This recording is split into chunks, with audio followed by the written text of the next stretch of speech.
भी बहुजन समाज पार्टी ही तीसरा विकल्प बन सकती है, दूसरी पार्टी कोई नहीं बन सकती। लेकिन जो काम में जो सुधार होना चाहिए उस तरह का अगर सुधार हो जाए तो ये बच्चा अभी गुजरात का तैयार है कि बहुजन समाज पार्टी को तीसरी ताकत बनाया जाए। कोऑर्डिनेटर आकाश आनंद जी हैं इस वक्त, उससे पहले डॉक्टर जयप्रकाश थे, बसपा सुप्रीमो बहन कुमारी मायावती जी ने उन्हें निकाल दिया, लेकिन आज भी वो बहन जी का नाम लेते हैं। उन्होंने कह रखा है कि बसपा का पटका मैं तब उतारूंगा जब मर जाऊंगा। आपने पटका क्यों उतार दिया? नमस्कार, मेरा नाम है सुरेंद्र सिंह और आप देख रहे हैं SM न्यूज़। और अशोक चावड़े जी हमारे साथ हैं, किसी नाम तारीफ के मोहताज नहीं है।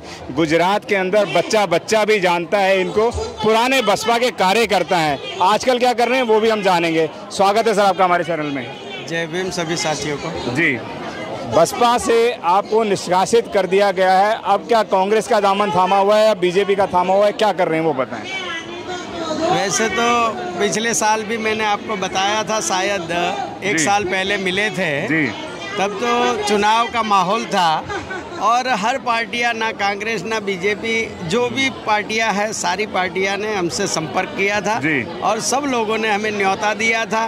कई पार्टियों ने तो आपको प्रदेश में बहुत बड़ी ताकत देंगे, साथ में सब बातें हुई थी, लेकिन हमने तब से लेके आज तक, क्योंकि हम पार्टी तो एक पॉलिटिकल विंग चलाने के लिए है, बाकी हम तो बाबा साहब की मूवमेंट और मिशन के लिए काम कर रहे हैं। और हम अगर अपने बाबा साहब डॉक्टर BR अम्बेडकर ने भी कहा था, स्पीच नंबर 113 में कहा था, 1 पार्टी 1 बैनर 1 लीडर जिस दिन बन जाएगा उस दिन आपकी सरकार बन जाएगी। तो क्या इस वक्त बाबा साहब के लिए काम कर रहे हैं या बसपा के लिए भी थोड़ा बहुत काम कर रहे हैं?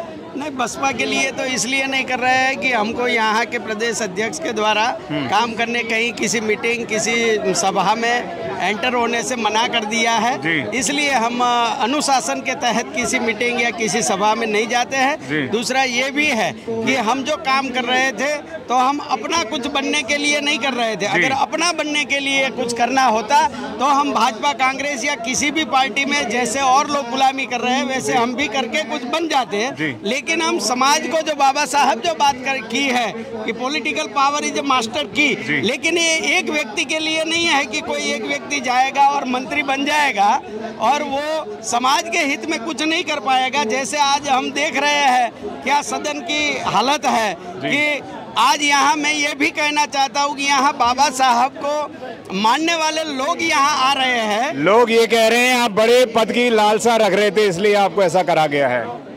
नहीं, वो तो लोगों की बात अलग है, लोग कुछ भी कहे, लेकिन हमने जितने भी समय बहुजन समाज पार्टी में कार्यकर्ता से लेके विधानसभा, जिला और जोन को लेके प्रदेश अध्यक्ष तक के पद पे रहे हैं, हमने पार्टी के लिए ही काम किया है और आज भी कर रहे हैं। तो हम इस बहुजन मूवमेंट के लिए ही काम कर रहे हैं, वरना एक साल का समय बहुत बड़ा होता है। विधानसभा का चुनाव भी चला गया है, लोकसभा का चुनाव आ रहा है, तो हमें कोई पद की लालसा नहीं है। पद की लालसा नहीं है। आकाश आनंद युवा चेहरे हैं, तमाम बागडोर बहन जी ने जो है इस वक्त काफ़ी लोगों को परिवर्तित करके दी हुई है।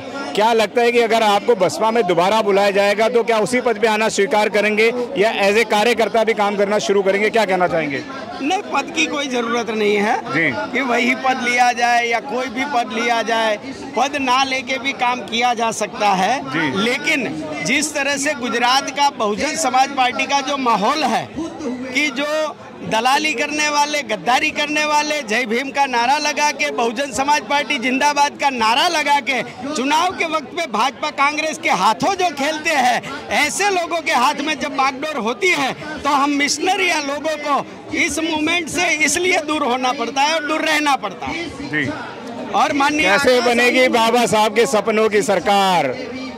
बाबा साहब के सपनों की सरकार तभी बनेगी जब यहाँ संकल्प भूमि पे जो लोग आज जय भीम का नारा लगा के आते हैं और चुनाव के मौके पे भाजपा और कांग्रेस के हाथों में खेल रहे हैं, ऐसे लोगों को जब बाबा साहब की बात को समझते हुए सिर्फ 6 दिसंबर हो, 14 अप्रैल हो या 23 सितंबर हो, बाबा साहब का जय जयकार करने की बजाय बाबा साहब ने जिस तरह की राजनीति की बात की है, 1 पार्टी 1 बैनर 1 लीडर, और उस तरह से जब सारे अम्बेडकरवादी लोग जब सोचेंगे, क्योंकि ये तो आज जय भीम करेंगे और चुनाव के वक्त जाके भाजपा और कांग्रेस के हाथों बिकने का जो काम कर रहे हैं, वो चाहे किसी भी संगठन चलाने वाले हो या पॉलिटिकल पार्टी चलाने वाले लोग हो, जब तक इन दलालों को हम खुला नहीं करेंगे और उनके खिलाफ जब समाज में मुहिम नहीं चलेगी, तब तक थोड़ी दिक्कत लग रही है। लेकिन जिस तरह से आज युवा वर्ग बाबा साहब की मूवमेंट, आप जैसे बुद्धिजीवी पढ़े लिखे लोग ही टांग खींचने का काम करेंगे तो कैसे सरकार बनेगी? नहीं, टांग खींचने की बात नहीं है। टांग इसलिए खींचने की बात नहीं है कि लोगों के सामने है सब बातें, पूरा समाज देख रहा है, पूरा समाज जान रहा है कि कौन बाबा साहब को मानता है और कौन बाबा साहब की मानता है। ये दोनों में फर्क है। एक है कि बाबा साहब को मानते हैं, अपना उल्लू सीधा करने के लिए जय भीम का नारा लगाते हैं। आज आपने देखा होगा यहाँ इस बड़ौदा के मेयर, भाजपा के हो, सांसद हो, सब लोग आते हैं, जय भीम करते हैं। वैसे ही अपने बहुजन समाज के लोग भी उनके चमचे बन के, जो मान्यवर साहब ने चमचा युग कहा है हमें, तो ऐसे चमचे आज और पार्टी में राष्ट्रीय कोऑर्डिनेटर आकाश आनंद जी हैं इस वक्त। उससे पहले डॉक्टर जयप्रकाश थे, बसपा सुप्रीमो बहन कुमारी मायावती जी ने उन्हें निकाल दिया, लेकिन आज भी वो बहन जी का नाम लेते हैं। उन्होंने कह रखा है कि बसपा का पटका मैं तब उतारूंगा जब मर जाऊंगा। आपने पटका क्यों उतार दिया? नहीं, हमने तो कोई उतारा नहीं है, लेकिन बात यह है कि हमें जहाँ पे मना किया जाए कि भाई आपको किसी मीटिंग में, सभा में आना नहीं है, तो फिर बार बार जलील होना भी, बाबा साहब ने भी आत्मसम्मान की बात कही है। जब मेरा खुद का आत्मसम्मान मैं नहीं बचा पाऊंगा तो मैं समाज का आत्मसम्मान कैसे बचा पाऊंगा?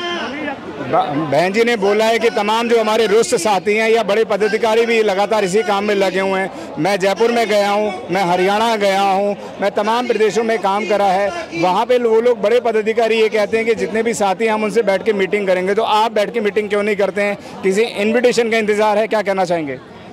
नहीं, इन्विटेशन तो यहाँ जब तक ये जो सिस्टम चल रहा है, मैंने पहले भी बताया कि जिस तरह के लोग हैं, कोई पर्टिकुलर लोग, और ये बातें मैंने माननीय बहन जी तक को बताई थी 2018 में, जब मुलाकात हुई थी कि बहन जी इस तरह से गुजरात में आज भी बहुजन समाज पार्टी ही तीसरा विकल्प बन सकती है, दूसरी पार्टी कोई नहीं बन सकती। लेकिन जो काम में जो सुधार होना चाहिए, उस तरह का अगर सुधार हो जाए तो ये बच्चा अभी गुजरात का तैयार है कि बहुजन समाज पार्टी को तीसरी ताकत बनाया जाए। तीसरी नहीं, दूसरी और पहली बनके इस गुजरात में सत्ता और शासन भी आ सकता है। क्या लगता है आगामी जो चुनाव आने वाले हैं गुजरात के अंदर, उसके अंदर बसपा कहीं दिखाई देगी अगर आप लोग काम करेंगे तो?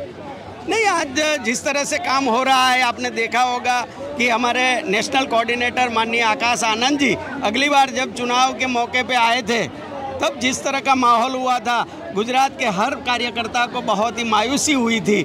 लेकिन अगर सही से काम होगा और संगठन बनाया जाएगा और सही मिशनरी मूवमेंट के लोगों को अगर काम पे लगाया जाएगा, तो आगामी दिनों में, अभी बहुत समय है, 7-8 महीने है, बड़ी ताकत आज भी बन सकती है। जी, धन्यवाद। आप अगर आपने अभी तक हमारा चैनल सब्सक्राइब नहीं किया है तो सब्सक्राइब करें और घंटी का बटन बिल्कुल भी दबाना ना भूलें, ताकि सभी लेटेस्ट खबरें पहुंच सकें आप पे सबसे पहले।